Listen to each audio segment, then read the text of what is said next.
hidup kita tambah susah ya. Sekarang sulit cari penghasilan. Iya Bu, sama. Saya juga sulit. Oh iya, apakah ada bantuan dari pemerintah untuk warga miskin dan rentan macam saya ini ya? Wah, saya kurang tahu. Kita aja bingung mau ngadu kemana, Bu. Iya benar, katanya kita bisa mengadu ke BPD ya. Caranya gimana? Saya juga nggak tahu, Bu.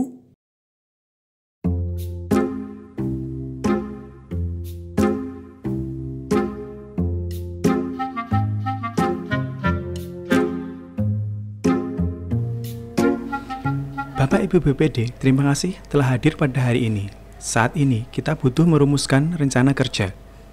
Terima kasih Pak Hadi, betul sekali.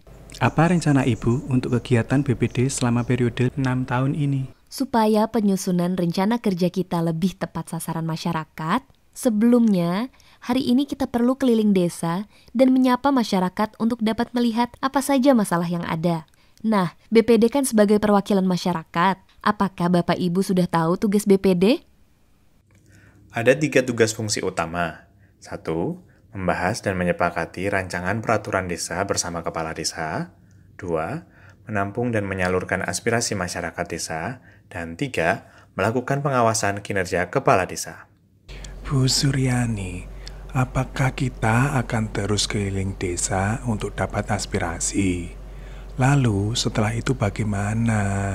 Apakah tidak sulit ya itu, Bu? Pertanyaan bagus itu, Pak. Apakah ada yang memiliki usulan ide? Silahkan, Pak Hasan. Nah, ada sebuah model yang sangat membantu BPD dalam menangkap aspirasi masyarakat ini.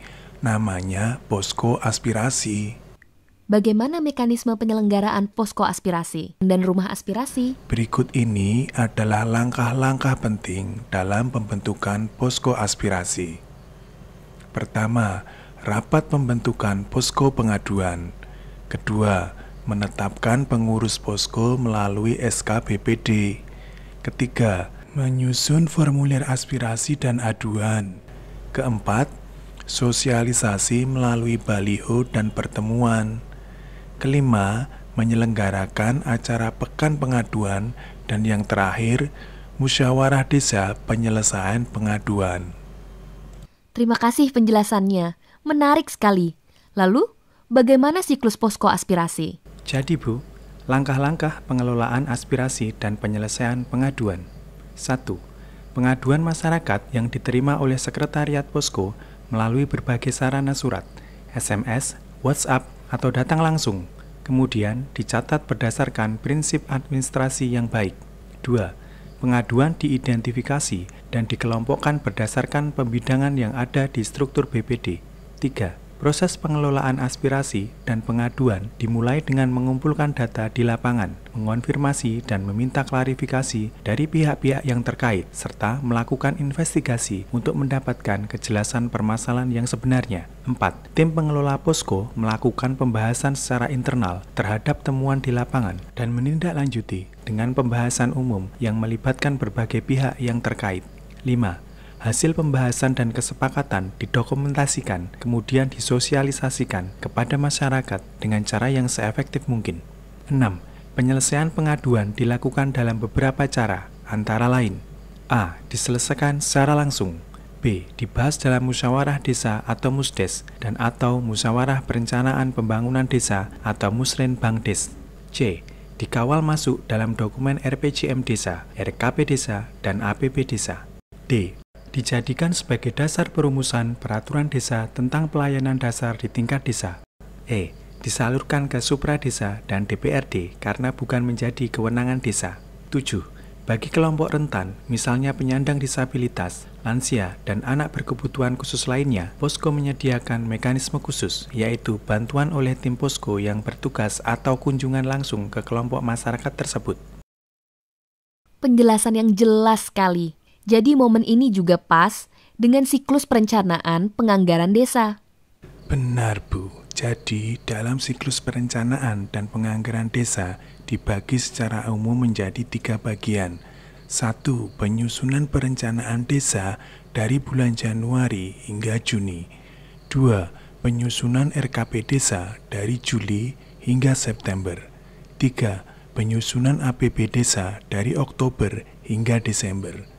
Di tahap 1 di bulan Januari dilaksanakan musyawarah desa dalam rangka pelaksanaan pembangunan desa di mana akan dilakukan 1. Laporan realisasi APB Desa semester akhir tahun.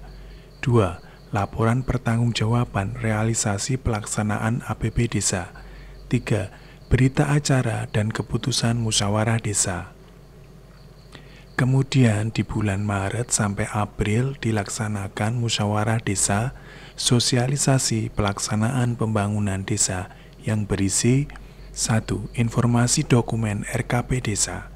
2. Informasi rencana kerja pembangunan desa meliputi uraian kegiatan, biaya, waktu pelaksanaan, lokasi, kelompok sasaran, tenaga kerja, dan daftar pelaksana kegiatan.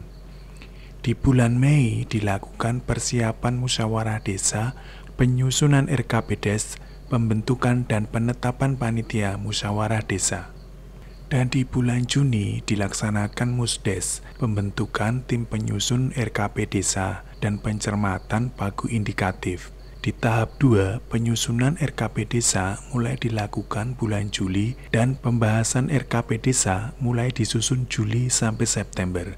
Pengesahan RKP Desa paling lambat bulan September dan disahkan dalam bentuk Perdes atau Peraturan Desa.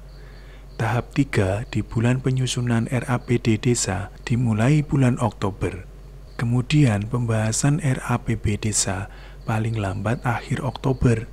Setelah itu penyampaian kepada Bupati atau Wali Kota melalui camat maksimal 3 hari kerja.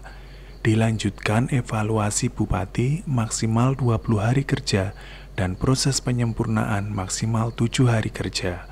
Pengesahan APB Desa dilakukan paling lambat 31 Desember.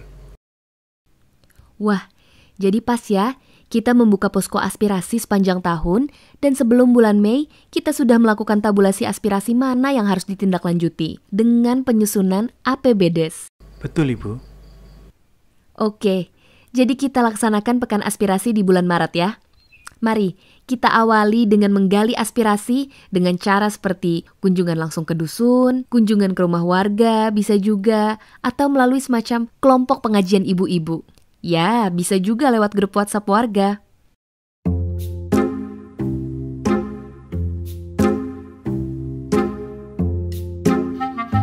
Pak, sepertinya kita harus segera bertemu warga miskin dan rentan terlebih dahulu. Karena saya yakin, merekalah yang aspirasinya sangat perlu kita dorong.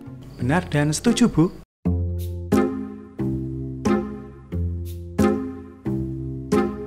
Bagaimana kabarnya, Ibu? Ya gini-gini aja, Bu. Sejak saya ditinggal mati suami saya 1 tahun lalu, kehidupan saya semakin susah. Saya harus jadi buruh cuci. Anak saya juga ketiganya putus sekolah. Kalau boleh tahu, berapa penghasilan Ibu?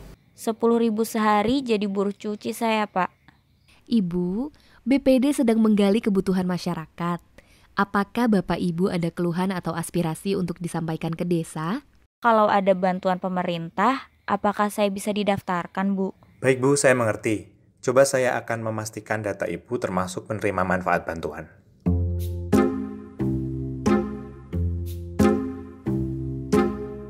Ibu, apa kabar? Sehat-sehat, Bu? Ya, sehatnya lansia begini ini, Bu. Saya mewakili BPD sedang menggali kebutuhan masyarakat. Apakah Ibu ada keluhan atau aspirasi untuk disampaikan ke desa? Wah, bagus sekali, Bu. Ada, Bu. Apakah bisa saya dapat bantuan sembako?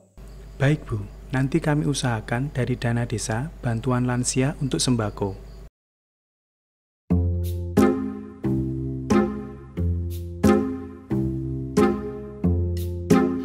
Apa kabar, Mas? Mas, saya mewakili BPD sedang menggali kebutuhan masyarakat. Apakah Mas ada yang ingin disampaikan untuk kebutuhannya? Baik, Pak.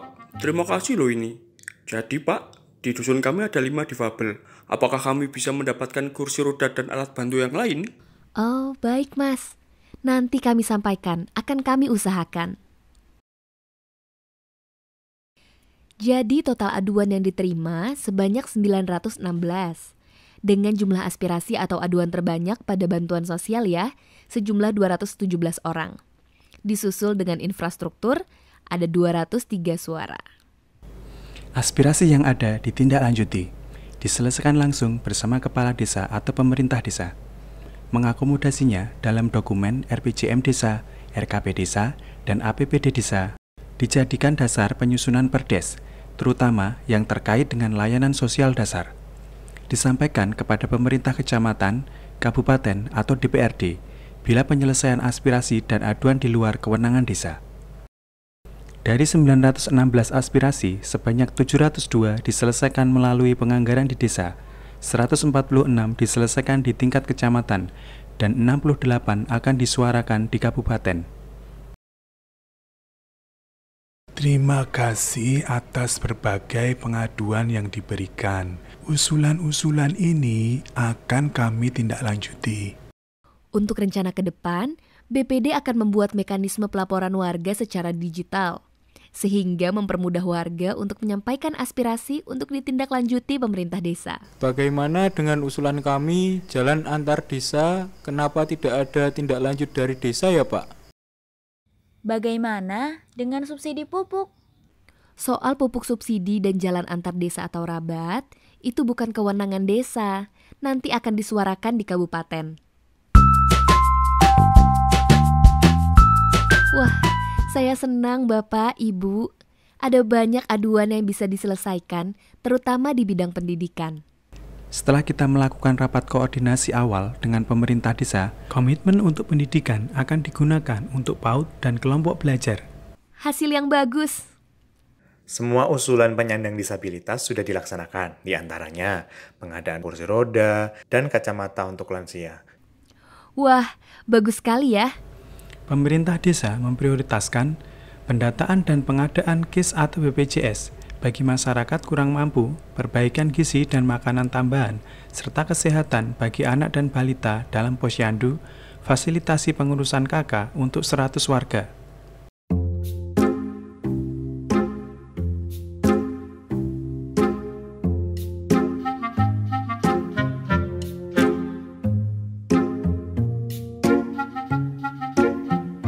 Wah Bu, sepertinya desa kita ini semakin cerah dan warganya sepertinya makin bahagia. Betul, saya sungguh senang dan bersyukur sekali. Upaya kita menjalankan posko aspirasi ini sungguh berbuah manis. Semoga kebaikan ini juga bisa menular ke desa-desa yang lain ya Pak.